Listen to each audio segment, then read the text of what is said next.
Meron po kasing nagsasabi na kapag naka-drive daw at naka-preno ka, mag-o-overheat daw yung automatic transmission. Hindi po mangyayari yun. Hindi nga sila umiikot eh.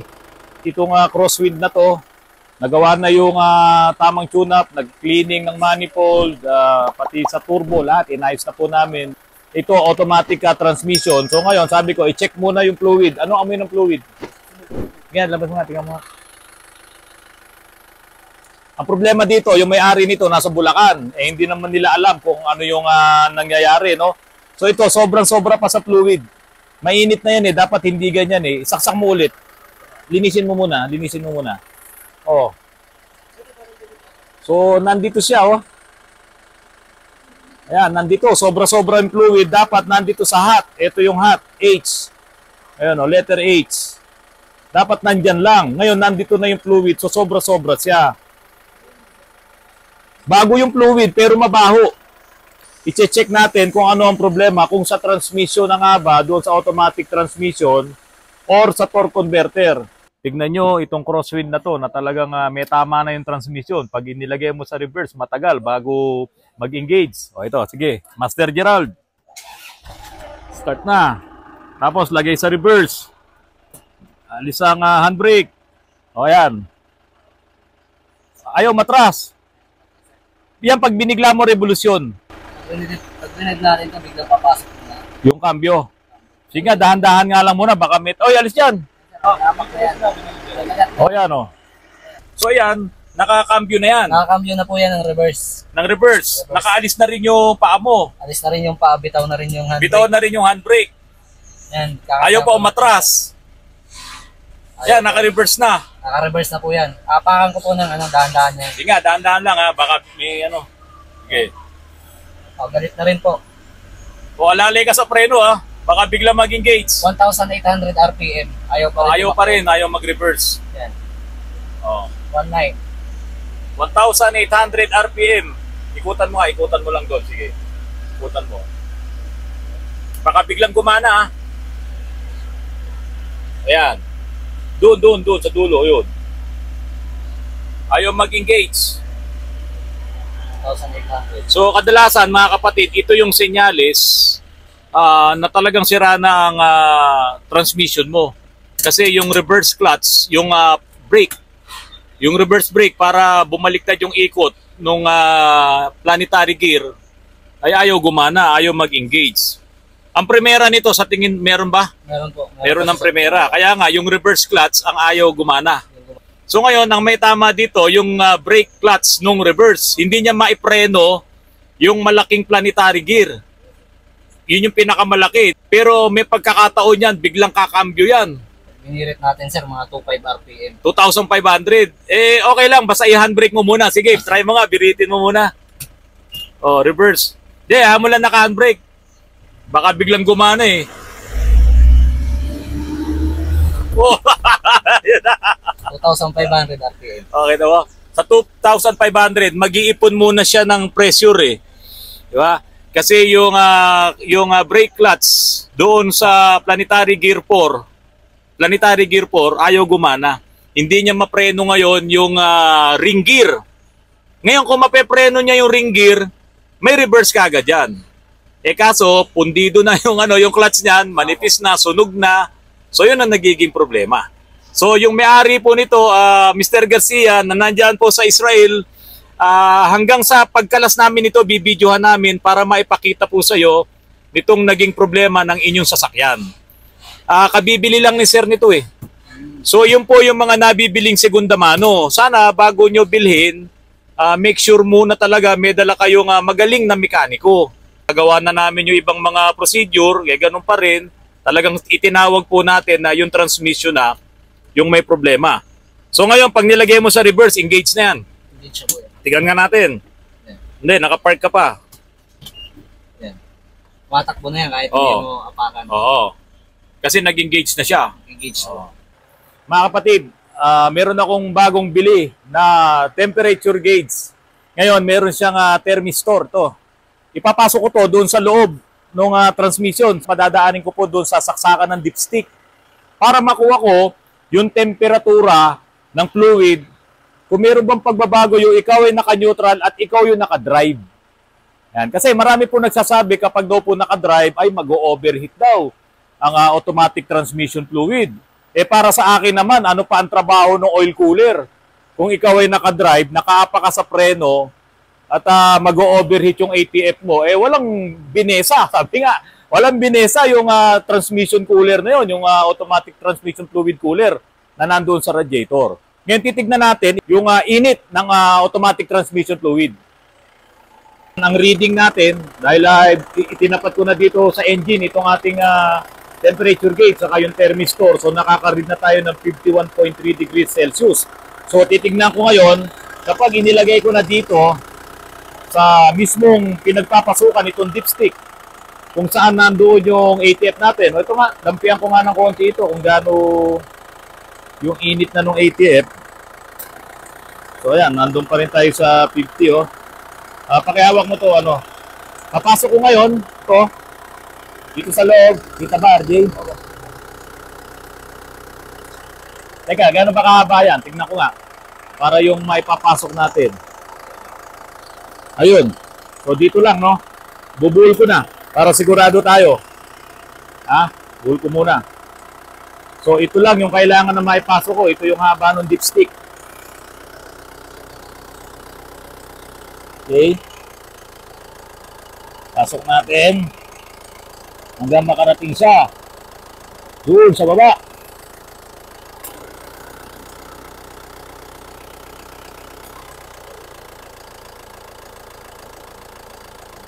Ayun na. Okay. Nandoon na ako. So titignan ngayon natin yung init nito. Kung ito ay tataas. So 44.1. So ito po, nasa neutral. Nung ipinasok natin, 45.9. Yan, tumataas siya, 46. Oh. So mas mataas na doon sa ambient temperature, 46.1. Yan. Maganda siguro, itulak ko pa ng dipstick. Baka hindi pa masyadong tulak natin ng konti ng dipstick. Baka hindi pa masyadong natin.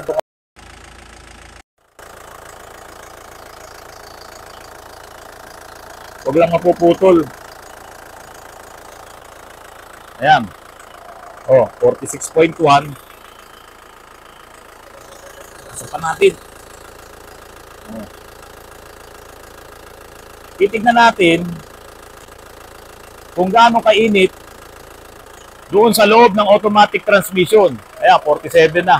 48. O ngayon, pumasok na ng gusto. Ayan, 49. Oh, neutral. Ang pinaka-overheat nito, 100, siyempre. Mainit na yun, kulo na yun. So ito, naka-neutral, 51.4. Yan. Pag naka-neutral, mga kapatid, umiikot yung mga clutch. Umiikot yung forward clutch, yung clutch 1, saka yung clutch 2. Ang hindi lang umiikot, yung 3 and 4. So dito, umiikot yan, naka-neutral. Ang ating temperatura ay 52.1 na. Yan. Titingnan natin kung hanggang saan yung pinakamataas na temperatura kapag ang inyong automatic transmission ay naka-engage sa neutral. Yan, nasa neutral. Baka sabihin nila wala sa neutral. Pakita mo muna. Tingnan mo mabuti.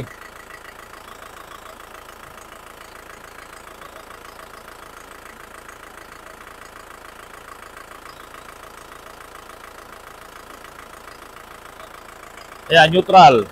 So, nasa 52.1 po tayo. 52 degrees Celsius yung ating temperatura. Ngayon, kapag nilagay natin sa drive at uminit siya, totoo nga yung sinasabi nila na huwag mo ilalagay sa drive kasi umiinit. Okay lang uminit eh. Huwag lang yung overheat. Huwag ka lang aabot sa 100 degrees Celsius or 80 degrees Celsius kasi medyo mainit na talaga yon. Pero dito sa ATF, siyempre mataas din naman ang boiling point niyan. So ngayon sa neutral, nandito tayo sa 52 na. Ayan, 52. Kanina 51. Okay lang ha. Papabilisin ko na lang mamaya ito sa editing kasi hindi naman pwedeng mahaba yung paghihintay natin. Pero matagal-tagal, mga ilang minuto na tayo. Mahaba-haba na rin. 8 minutes na to. 51, 52. So doon lang siya, hindi na siya nagbabari. Siguro lagay mo na ngayon sa Sa drive. Tignan natin. Lagay mo sa drive.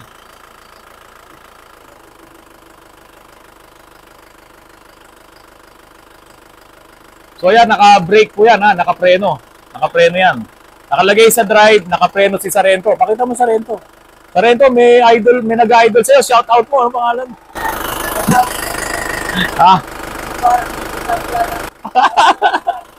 Oo. Well, mga kapatid, naka-drive na to ha. Titingnan natin kung hanggang saan yung pinakamataas kapag ka naka-drive na. Yan, 52.5. Tumaas siya ng 1.5. Kanina, 51.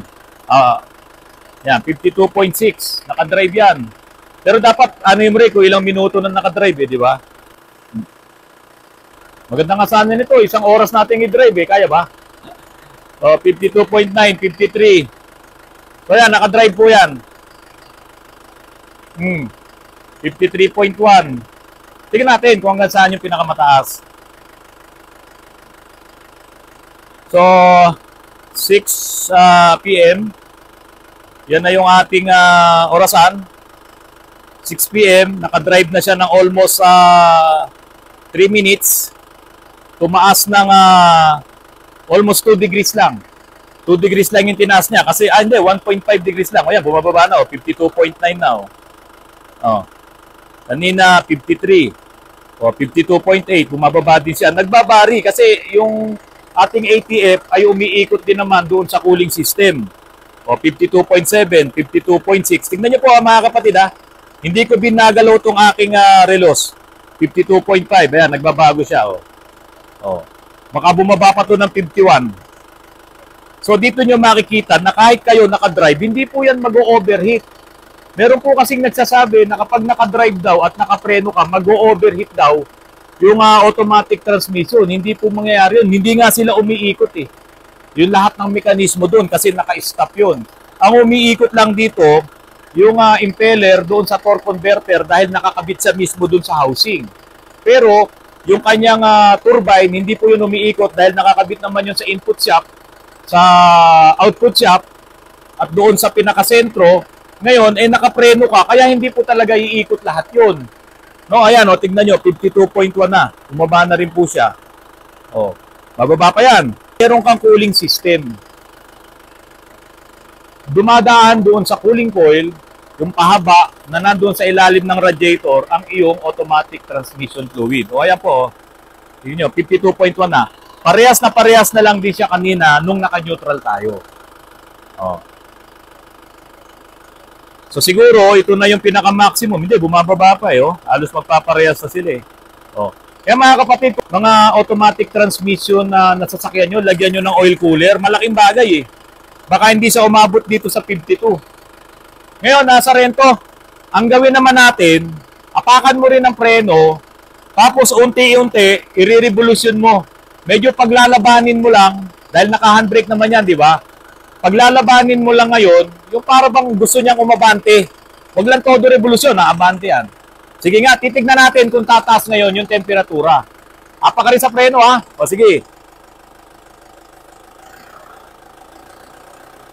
Kasi mga kapatid, ang torque converter, kapag kaya na yung napepersa, dahil doon sa fluid coupling, no? Doon siya tumataas ang temperatura. Titignan natin ngayon kung gano'n ang mangyayari. Sige, taas mo pa konti. Yeah. Yeah. Naka-drive yan, di ba?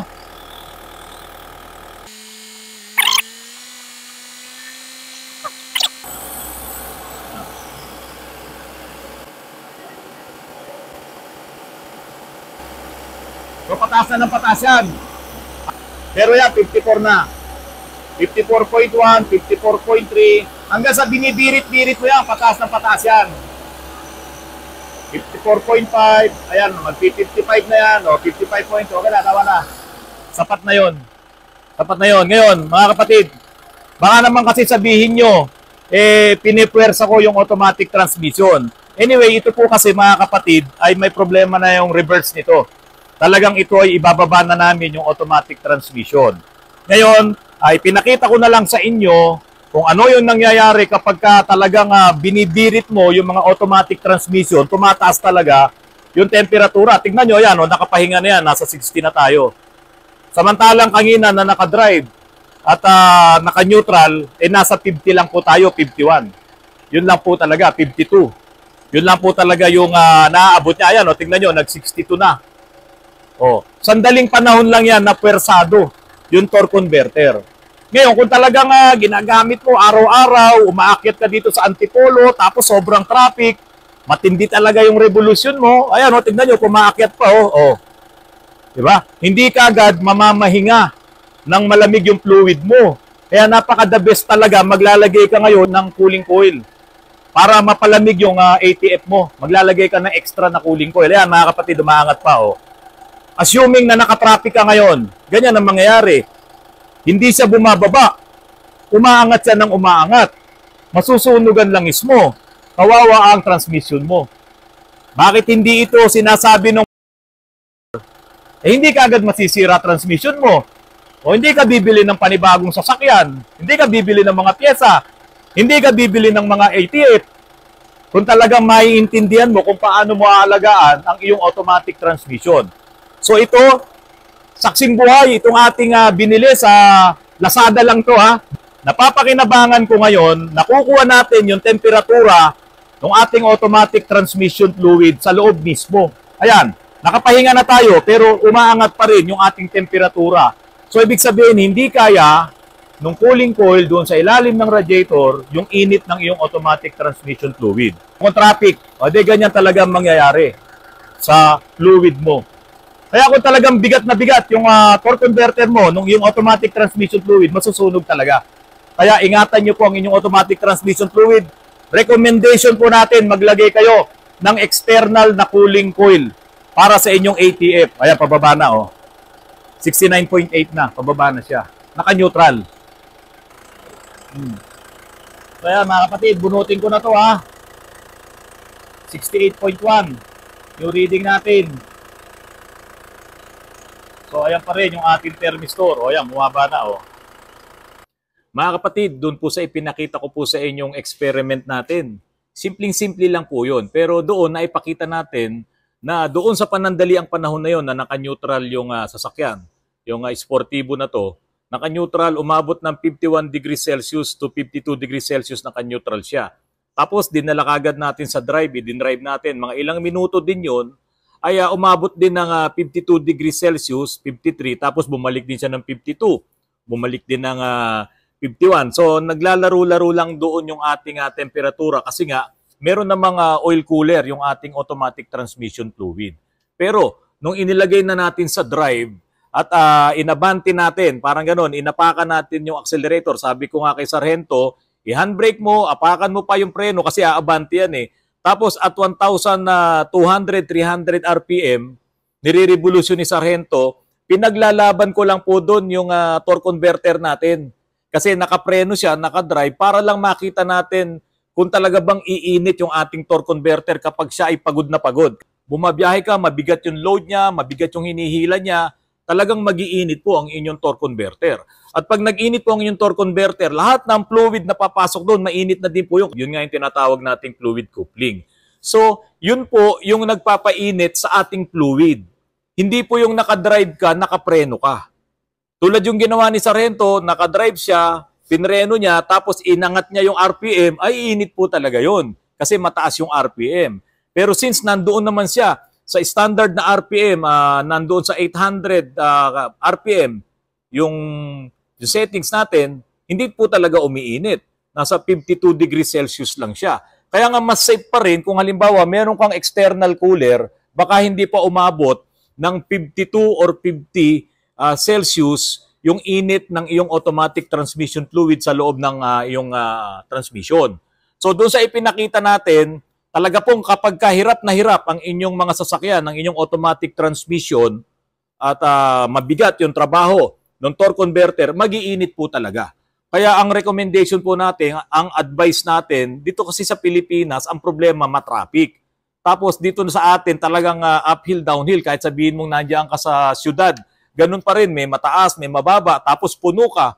Tapos maya gamit mo ang iyong sasakyan, talagang mabilis na uminit yan. Biro mo, doon sa nakuha natin, 69 degrees Celsius. Dito lang po yun, at 1,200 RPM lang yung ginawa ni Sargento. na inilaban niya lang yung torque converter para lang malaman natin kung talagang mag-iinit. Paano kung talagang ginagamit mo na siya ng matagal? Nako mga kapatid, tataas pa yan. Ito pong ipinakita ko po sa inyo, hindi ko po sinisira yung ating demo unit. Yan po kasi ay wala ng reverse. Doon pa lang sa umpisa ng ating vlog ay yun nga, pinakita nating nawawala na yung reverse niya. Kaya po yan ay i-overhaul na natin. Doon naman, ang nasira doon ay yung brake clutch ng ating reverse. So mga kapatid, sa mga susunod na vlog po natin, pakikinabangan pa natin itong ating biniling temperature gauge na to. Digital siya. So madali lang isuksok doon. Or kung gusto nyo, iyakap nyo mismo itong thermistor doon sa labas lang, kahit sa labas lang, sa dipstick. Or kung kaya nyo, doon sa mismong oil pan. Kung maiyayakap nyo to doon sa ilalim ng oil pan na ganon, para lang ma-monitor nyo habang ginagamit nyo, kung tumataas nga yung temperatura ng inyong automatic transmission fluid. At kung talagang tumataas o maabot pa yan ng 100 or 100 plus habang ginagamit mo, nako, delikado yon. Magdagdag ka ngayon ng iyong external cooling system para sa iyong automatic transmission fluid. Mga kapatid, maraming salamat po at magandang gabi po sa inyong lahat.